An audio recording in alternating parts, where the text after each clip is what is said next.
Қанша адамдар үйде жатыр, аяқтары тартылып былай. Седалищен тартылып, грыжа дейді. Шанчуға далып. Неден болады? Мысалы сен укол алып жатсың ба? Біттің укол. Неше күн алды? 3 күн. Аяқ қақсап жатыр. Жоқ. Аяқ қазір қалай мынау? Тартылып жатыр ма?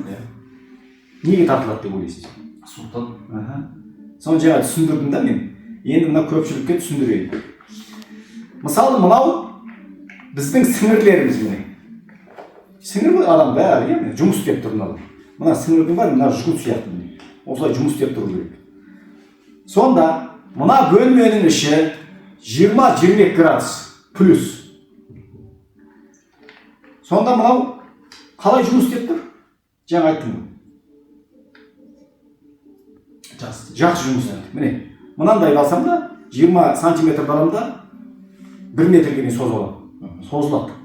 Өйткені мынаның сапасы жақсы болып тұр. Ненің әсерінен? Температурасы. Иә, температура мына жер жақсы, жылы. Енді мен мынау жап-жаңа жақсы резина жүгірді. Бұны апарайын да далаға шығарайын. -10, -20-ға. Соны апарайын да мынаны бүйтіп ұстайын да былай тартайын. Не болады? Жыртылады. Неге? -10, потому что и суық арналмаған. Өйткені мына сапасы кетті. Қатып қалды. Мынау оған арналмаған. Өйткені бұл 20-30 бен жұмыс істейді да, жақсы. Плюс. Мен бұна минусқа апарсам, мынау сапасы кетеді. Тартам ба мынау бүйтіп жыртылып, фырт етіп жыртылып қалады. Бұл түкке жарамайды. Оны неге айтып жатырмын? Үйде аяқтары тартылып жатқан адамдар барлығы проблема қайдан шықты? Суықтан шықты. Міне. Бүйтіп жүрем, мысалы мынау мен сіңірлерім. Бұл тартылады. Соны қалай қақсайды сенде? Түнде. Мына жақтарға қақсайды. Ұйықтатпайды. Нешеге дейін ұйықтамайсың түнгі? Сағат 3-4-ге дейін ұйықтамайды. Түнгі 3-ге дейін ұйықтамайды. Әйеліне бастырады, уқалатады, жылу басады, сөйтіп әйтеуір бір кезде таңға жуық ұйықтап кетеді екен.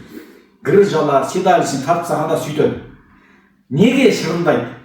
Мынау сапасы кетіп бара жатыр, сіңірдің. Ол плюс 36 мен жұмыс істеп тұр денемізде.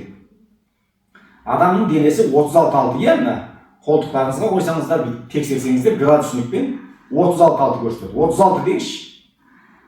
Мынаның енді түгел суықтап қалған, аяқтан өтіп кеткен суық, жамбастан өткен суық, бар дүрде отырады, орындықта отырады далада.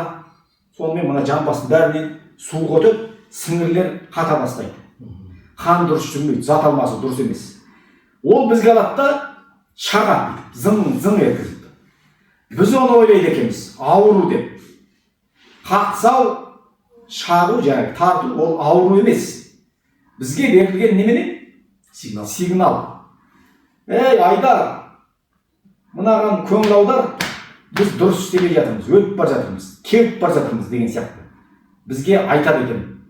Біз оны аламыз да уколды басамыз. Ей, болды. Сонда мынаны жаңағы шаншу, қақсауды басып тастаймыз, нервті басып тастады, укол.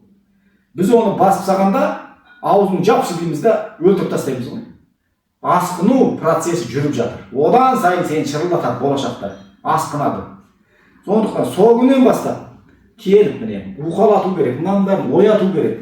Жылу мен суықты шығару керек, қайтадан жан жүргізу керек мынаны. Жаттығу жасау керек. Жақсы сапалы тамақтану керек. Содан кейін жылы жүру керек. Елдер қазір бір шалбармен жүр көшеде.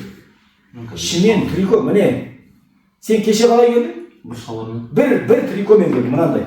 Күн суық. Аяқта не болды аяқта? Кроссовка. Жаздық кроссовкамен жүр.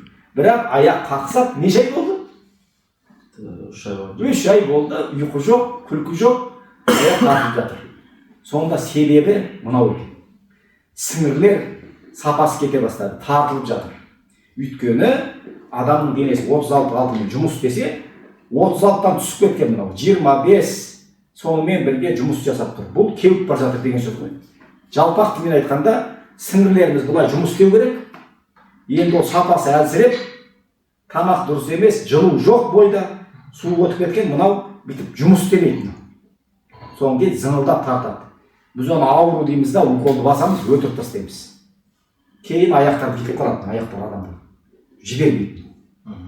Енді осыны уқалау арқылы, адам бойындағы суық шығару арқылы қайтадан ЛФК дейміз, АФК мынау қайтадан жұмыс жасату керек. Мынаның бәрін сіңірлерді зат алмасу келу керек, қан.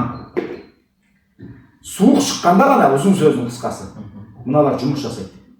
Өйткені бұл сіңірлердің табиғи Алланың берген температурасы 36 градус, 36,6. Бауырымыз 40 градус плюс. Біз оған барамызда балмұздақты мұздай суды құйып жүрміз. Плюс 5 болса да минус 20 балмұздақ. Бауырдың бәрі бітіп жиырылып қалған. Одан кейін қалай адамдардың бауыры сау болады, өті сау болады, асқазан ішек қалай жұмыс істейді. Адамдардың бәрі запор, геморрой, простатит, анау мынау бәрі сол суық. Оны біреулер айтады, суықтан емес, суық сумен дәрет ал дейді. Сол адамдар зерттеші, суық сумен дәрет ал дегенде елдер қате түсінді. Маған қанша жігіттер келеді, намаз оқитын. Суық сумен дәрет алдық дейді, 5 рет, күніне 6 рет. Біткен, суық өтіп кеткен. Олар қате түсінгенде адам ол суық сумен дәрет ал деп жүргендер ол намаздың не екенін білмейтін адамдар. Олар жай күніне бір рет үлкен дәретке барса, соны дәрет алған деп ойлайды екен. Астын жууды. Соның өзі суық сумен жуса ол білмеймін енді. Кірді суық су кетіре ме, жылы су кетіре ме, бұлай айтқанда. Әркім өзі осыны ойлансын.